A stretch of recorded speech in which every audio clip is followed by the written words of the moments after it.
Hello, good morning students. How are you? Hope all of you are well. Today I am going to discuss your Unit 2 portion, that is a friction and its effect. That term friction you have heard sometimes. So I give you one example first. So first we will say what is friction. So a force which acts at a surface of contact. So it is a contact force. When one body moves upon another body is called friction. How it happens? Roll a rubber ball on the ground. What do you observe? After a few seconds, ride a cycle. When the bicycle starts moving with a good speed, stop pedaling. What do you observe? In case of rubber ball, what will happen? It stops after traveling a certain distance, and in case of bicycle, it slows down and then stops. In both the cases, rubber ball and cycle, they first slows down and then stop. This is because of the friction. Okay. So now there are types of frictions are there. There is a static friction, sliding friction, rolling friction. What is static friction? The frictional force that comes into play when one body tends to move over the surface of another, but the actual motion has yet not started. It's called static friction. Static friction does not exist by itself. So what is static friction? And one thing I forgot to say, force of friction is a consequential force. It is produced when an object moves in contact with another object. Yes. In the above example, the surface of the rubber ball or the bicycle was in contact with the surface of the earth. Then it starts. So what we are talking about? We are talking about static friction.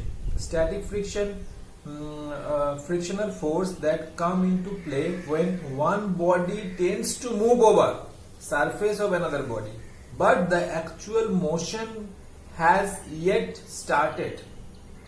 not started is called static force. It's called static friction.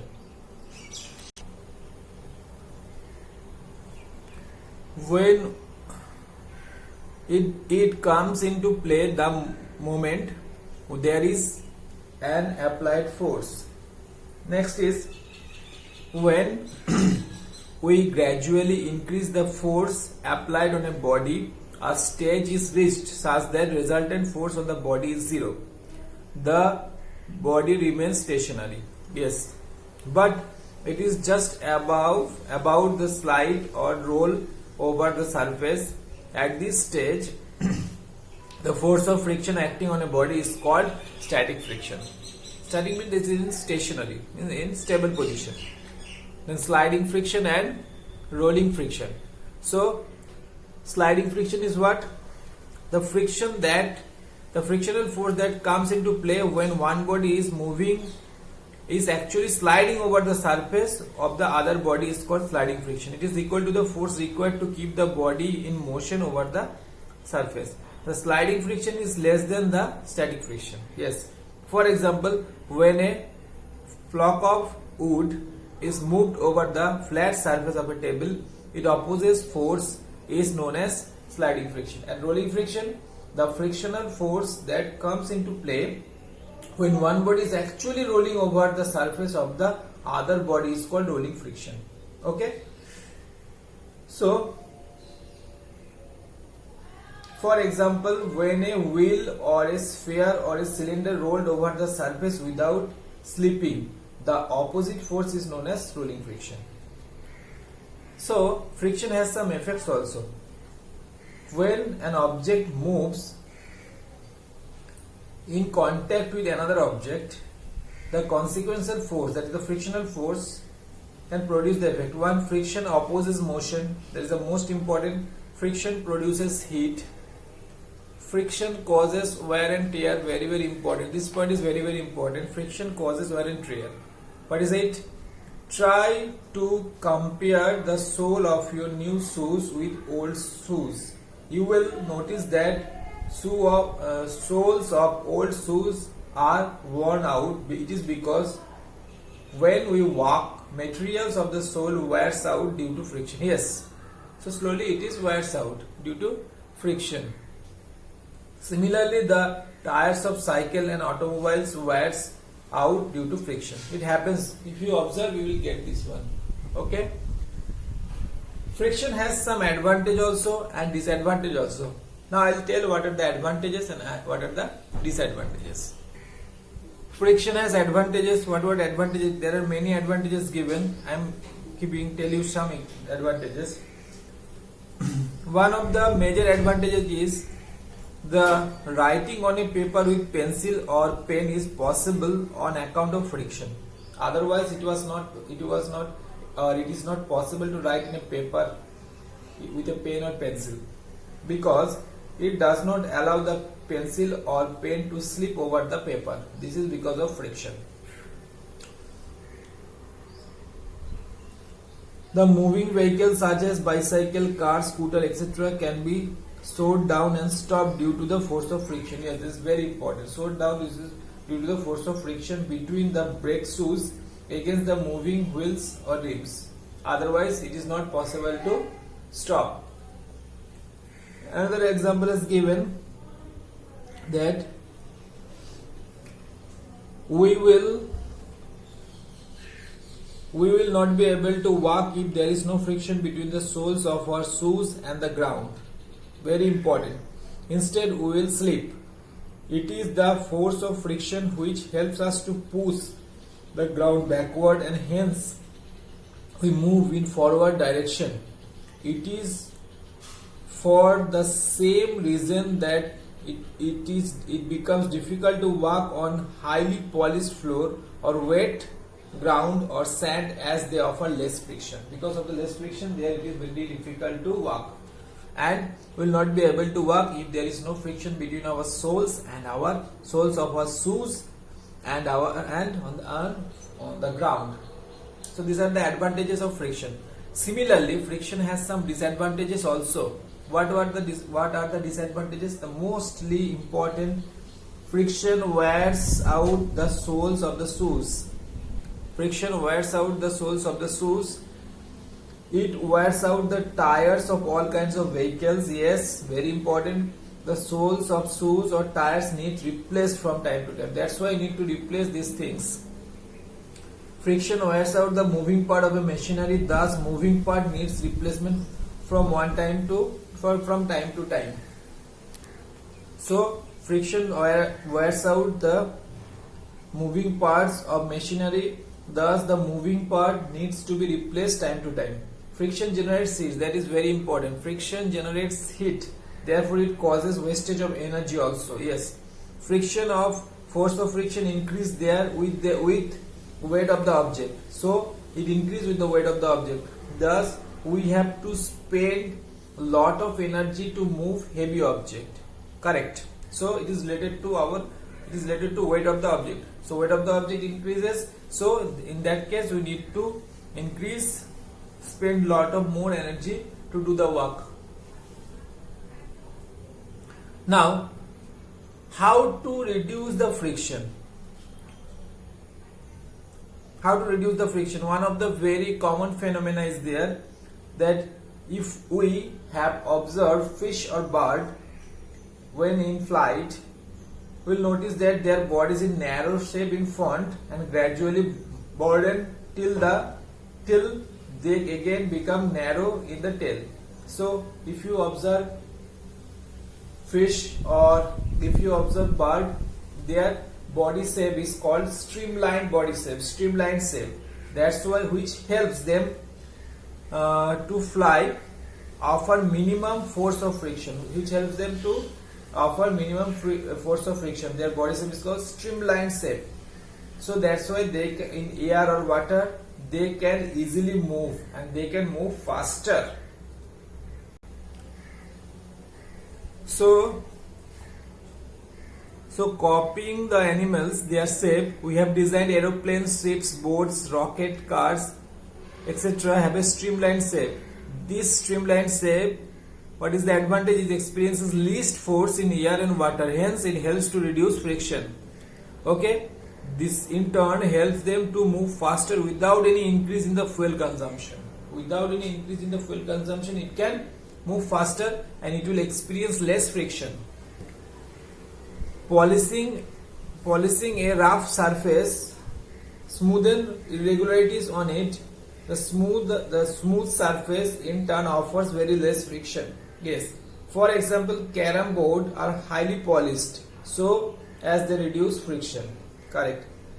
The next one, very important, by lubricating the moving parts of a machinery, the friction can be considerably reduced. So by lubricating, by giving lubricating oils, we have seen we are giving in our cycles, scooters, motorcycles, time to time servicing is required. That is because of that. Friction can reduce by providing wheels. For example, a suitcase is dragged on the floor. It offers a large amount of friction. Suppose we are going somewhere, we are using a suitcase. If you are dragging the suitcase, it will take much more large amount of friction. But if there is a wheel, so we can easily carry that suitcase and very less amount of friction will be there, and we need very less amount of energy to move the particular suitcase.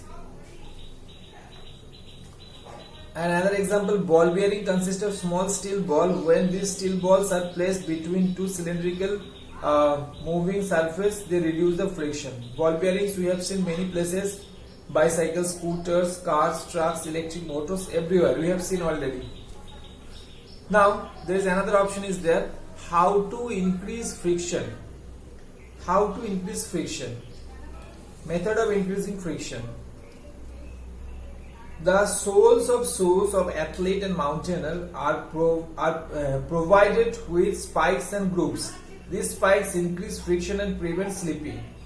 Yes, very important.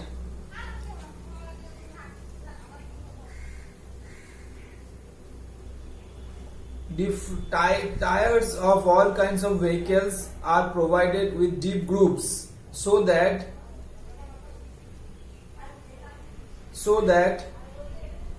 to increase friction. This prevents the vehicles from skipping on the wet road and sharp turns. We have already experienced these things. So these are the method to increase friction. Next we have unit of force. What is the unit of force? So the standard unit of force is Newton, or in capital letter we can write N. The unit commonly used for measuring force is called kilogram force, that is kgf. Okay.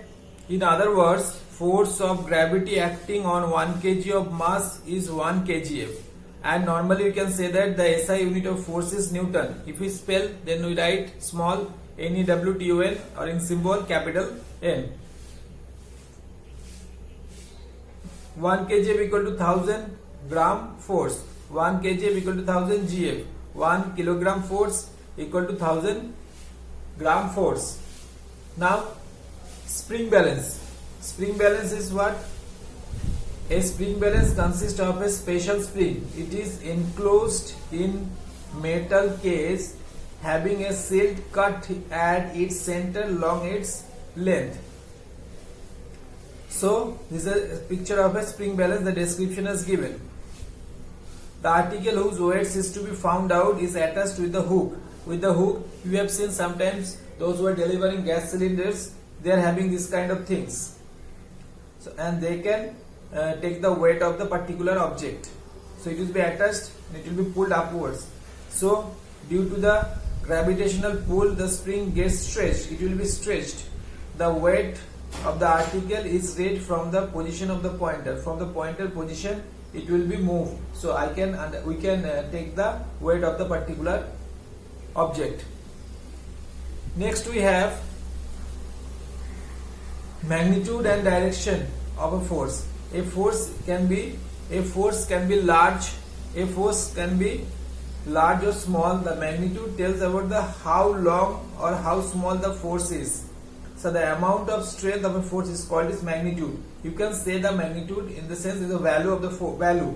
So suppose I am saying I am applying 50 Newton to move the particular object. So what is the magnitude? 50 Newton.